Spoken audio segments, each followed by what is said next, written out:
Hello friends, இன்னைக்கு நம்ம என்ன பார்க்க போறோம்னா பால் கொழுக்கட்டை பண்றது எப்படின்னு பார்க்க போறோம். சிம்பிளா ஒரு 10 நிமிஷத்துல நம்ம பால் கொழுக்கட்டை ரெடி பண்ணிரலாங்க. அவ்வளவு ஒரு டேஸ்டியான ஆரோக்கியமான பால் கொழுக்கட்டை ரெடி பண்ணலாம். நம்ம சேனலை லைக் பண்ணுங்க, Subscribe பண்ணுங்க, மறக்காம பக்கத்துல இருக்கிற பெல் பட்டனை கிளிக் பண்ணிக்கங்க. வாங்க வீடியோக்குள்ள போலாம். அதுக்கு ஒரு பவுல் எடுத்துட்டேங்க. பவுல்ல 1 டம்ளர் அளவு அரிசி மாவு. இது ஒரு 200 கிராம் வருங்க. இந்த டம்ளரால 1 டம்ளர் எடுத்துருக்கேன். நல்லா சலிச்சு எடுத்த மாவுங்க. இதில் ஒரு 1/4 டீஸ்பூன் அளவுக்கு கம்மியாக, ஒரு சின்ன ஸ்பூனில் 1/4 டீஸ்பூன் அளவுக்கு கம்மியாக உப்பு சேர்த்திக்கிடலாம். ரொம்ப உப்பு சேர்த்திட வேண்டாம், லைட்டாக உப்பு சேர்த்திக்கிடலாம். சேர்த்திட்டு இதுலேயே 1 ஸ்பூன் அளவு நம்ம தேங்காய் எண்ணெய் எடுத்து சேர்த்திக்கிடலாங்க. இந்த குழிக்கரண்டியால் 1 குழிக்கரண்டி தேங்காய் எண்ணெய் சேர்த்திக்கிறோம். சேர்த்து எல்லா பக்கம் படுற மாதிரி ஃபஸ்ட்டு நல்லா கலந்து விட்டுடலாம். கலந்து விட்டு நம்ம தண்ணி கொஞ்சம் கொஞ்சமாக சேர்த்து பிசையணுங்க. ரொம்ப தண்ணி ஊற்றிடக்கூடாது. கொஞ்சம் கொஞ்சமாக தண்ணி சேர்த்து அப்படியே பிசைஞ்சு கொடுத்துட்டே வரணும். நம்ம ஒரு சப்பாத்தி மாவு பதத்துக்கு இது வரணுங்க. உருண்டை பிடிச்சா உருண்டை வரணும். அந்தளவுக்கு நம்ம நல்லா கொஞ்சம் கொஞ்சமாக ஊற்றி பிசைஞ்சிக்கிறலாம். நல்லா சாஃப்டாக வருங்க நம்ம தேங்காய் எண்ணெய் எல்லாம் சேர்க்குறதுனால. இது சிம்பிளாக பண்ணுற மாதிரி இந்த வீடியோ சொல்லியிருக்கேன். இன்னும் நம்ம அரிசி ஊற வச்சு ஆட்டி பண்ணலாங்க, அந்த மெத்தட் இருக்குது. இது இப்போ நம்ம சிம்பிளாக பண்ணுற மாதிரி உங்களுக்கு இந்த வீடியோ போட்டிருக்கேன் பாருங்கள். இதே மாதிரி அழுத்தம் கொடுத்து பிசைஞ்சிக்கிறணும். நல்லா அழுத்தம் கொடுத்து பிசையணும். அப்போ தான் அந்த உருண்டைகள்லாம் நமக்கு விரிசல் இல்லாமல் பார்க்க குண்டு குண்டாக அழகாக இருக்கும். இப்போ பாருங்கள், இந்த மாதிரி நல்லா அழுத்தம் கொடுத்து, எவ்வளவு அழுத்தம் கொடுத்து பிசைய முடியுமோ அந்தளவுக்கு நம்ம அழுத்தம் கொடுத்து பிசைஞ்சிக்கிறலாம். இப்போ ஒன்று எடுத்து உருண்டை பிடிச்சி பார்க்கலாம் பாருங்கள். இப்படி உள்ளங்கையில் வச்சு பண்ணுறப்ப நல்லா உருண்டை வரணும்.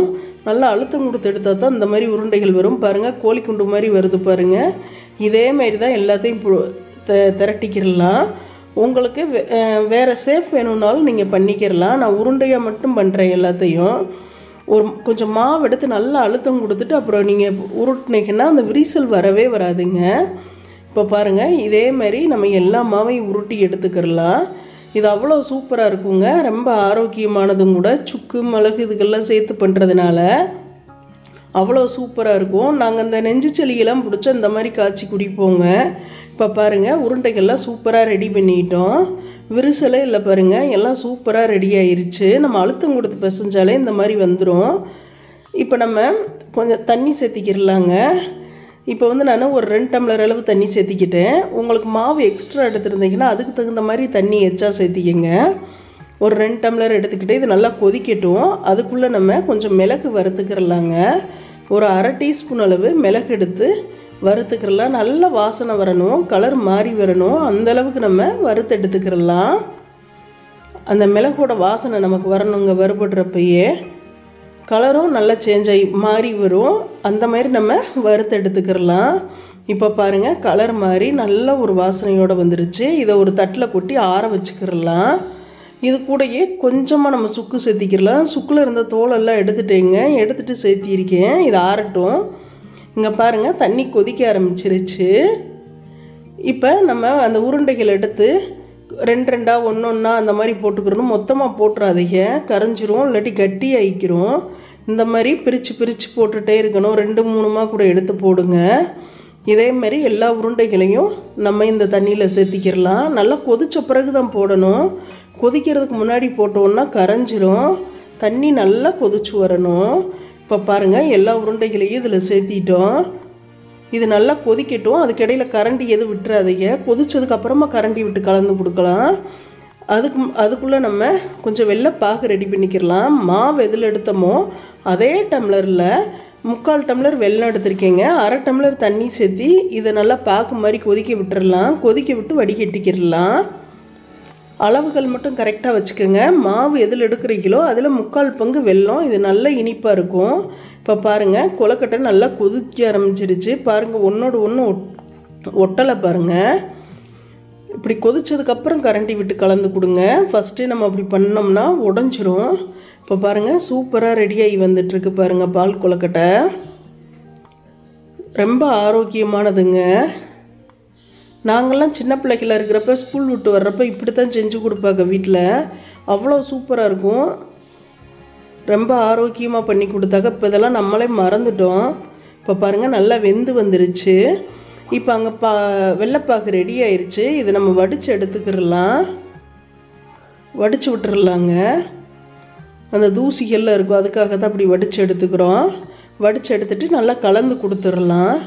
இது நல்லா ஸ்வீட்டாக இருக்குங்க, நல்லா தித்திப்பாக இருக்குது.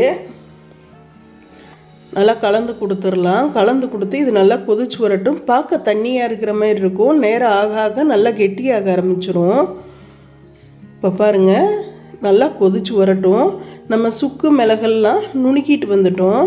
அதில் அந்த சுக்கில் இருக்கிற நார் இருக்குது பாருங்கள், அதெல்லாம் அப்படி எடுத்துடலாம். ஏன்னா நம்ம சாப்பிட்றப்ப அது வாயில் போகிறப்ப டிஸ்டர்ப் பண்ணுற மாதிரி இருக்கும். அது நமக்கு ஒரு இதாக இருக்கும், அந்த சுக்கோட நார். அதெல்லாம் அப்படி சுத்தமாக பொறுக்கி எடுத்துடலாம். நிறையா இருந்தால் நம்ம சலிச்சு எடுக்கலாம். இது கொஞ்சமாக இருக்கிறதுனால இந்த மாதிரி நாரை கையில் எடுத்துக்கிறேன். ஃபுல்லாக எடுத்துட்டு நல்லா க்ளீனாக எடுத்துடலாங்க. முடிஞ்ச அளவுக்கு தனியாக எடுத்துகிட்டு இதை வந்து நம்ம கொழுக்கட்டையோட பால் கொழுக்கட்டையோடு நம்ம சேர்த்திக்கிடலாம். இப்போ கொதிச்சிட்ருக்குலங்க, இந்த பால் கொழுக்கட்டையில் அந்த சுக்கு மிளகு சேர்க்க போகிறோம். நல்ல ஒரு வாசனையாக இருக்குங்க, ஜம்முன்னு ஒரு வாசனையாக இருக்குது. கலந்தோடனே அந்த வெல்லத்தில் வந்து சுக்கு மிளகு சேர்த்தோடனே அவ்வளோ ஒரு வாசனையாக சூப்பராக இருக்குங்க. இப்போ நல்லா கொதிச்சு வந்துட்டுருக்கு பாருங்கள். இதில் கொஞ்சமாக ஏலக்காய் தூள் சேர்த்திக்கிடலாங்க. உங்களுக்கு வேண்டான்னா விட்டுருங்க, எங்களுக்கு அந்த ஃப்ளேவர் பிடிக்கும், அதனால கொஞ்சமாக சேர்த்திக்கிடலாம். ஒரு 1/4 ஸ்பூனுக்கு கம்மியாகவே சேர்த்திக்கிறேன் பாருங்கள். கொஞ்சமாக ஏலக்காய் தூள் சேர்த்திக்கிறேன். இது நல்ல ஒரு வாசனையை கொடுக்கும் நமக்கு. இதையும் நம்ம நல்லா கலந்து கொடுத்துடலாம். ஒரே மாதிரி கலந்து கொடுத்துடலாம். கொஞ்சம் மீடியம் ஃப்ளேமில் வச்சு ஒரு 3 நிமிஷம் அப்படியே இருக்கட்டுங்க. அந்த சுக்கோட பச்சை வாசனையெல்லாம் போட்டோம். ஏன்னா மிளகு வறுத்துட்டோம், அந்த சுக்கு பச்சையாக தான் நம்ம சேர்த்திருக்கோம், தோலை நீக்கிட்டு. ஒரு 3 நிமிஷம் கழித்து நம்ம பார்த்துக்கிறலாங்க. இப்போ பாருங்கள், சூப்பராக ரெடியாகி வந்துருச்சு பாருங்கள். பால் கொழுக்கட்டை சூப்பராக ரெடியாகி வந்துருச்சு. நல்ல ஜம்முன்னு ஒரு வாசனையோடு நமக்கு பால் கொழுக்கட்டை ரெடி ஆயிடுச்சுங்க. திக்னஸ் பாருங்கள் எப்படி இருக்குன்னு. இந்தளவுக்கு திக்னஸ் ஆகும். இன்னும் நேரம் ஆக ஆக கொஞ்சம் நேரம் வச்சுருந்தோன்னா நல்லாவே திக்னஸ் ஆயிருங்க. சூடாக இது குடிக்கிறப்போ அவ்வளோ சூப்பராக இருக்கும். இந்த பால் வந்து சூடாக நம்ம குடித்தோன்னா அவ்வளோ சூப்பராக இருக்கும். இதில் ஒரு 2 ஸ்பூன் அளவு தேங்காய் துருவல் சேர்த்திக்கிடலாம். ஒரு 2 ஸ்பூன் மட்டும் தேங்காய் துருவல் சேர்த்தி ஸ்டவ்வை ஆஃப் பண்ணி விட்டுறலாங்க. தேங்காய் துருவல் சேர்த்தோன்னே ஸ்டவ்வை நம்ம ஆஃப் பண்ணிக்கிடலாம் கலந்து கொடுத்துட்டு. இப்போ பாருங்கள், நல்லா திக்னஸாக இருக்குது பாருங்கள். சூப்பராக நமக்கு பால் கொழுக்கட்டை ரெடி ஆயிடுச்சு. இப்போ நம்ம ஸ்டவ்வை ஆஃப் பண்ணி விட்டோம். இப்போ இதை ஒரு பவுலில் எடுத்து காமிக்கிறேன் பாருங்கள். சூப்பராக ஆரோக்கியமான பால் கொழுக்கட்டை நம்ம ரெடி பண்ணிட்டோம் ஃப்ரெண்ட்ஸ். சாப்பிட்றதுக்கும் அவ்வளோ ஒரு டேஸ்டியாக இருக்கும். அந்த இருமல் சளி இந்த மாதிரியெல்லாம் இருந்தால் இந்த பால் மட்டும் நம்ம குடித்தோன்னா அது அப்படியே அந்த தொண்டை கரகரப்பு எல்லாமே மாறிடும். அந்தளவுக்கு ஆரோக்கியமானது. இப்போ பாருங்கள், சூப்பரான பால் கொழுக்கட்டை ரெடி ஆயிடுச்சு. நம்ம சேனலை லைக் பண்ணுங்கள், சப்ஸ்கிரைப் பண்ணுங்கள், மறக்காமல் பக்கத்தில் இருக்கிற பெல் பட்டனை கிளிக் பண்ணிக்கோங்க. Thank you friends.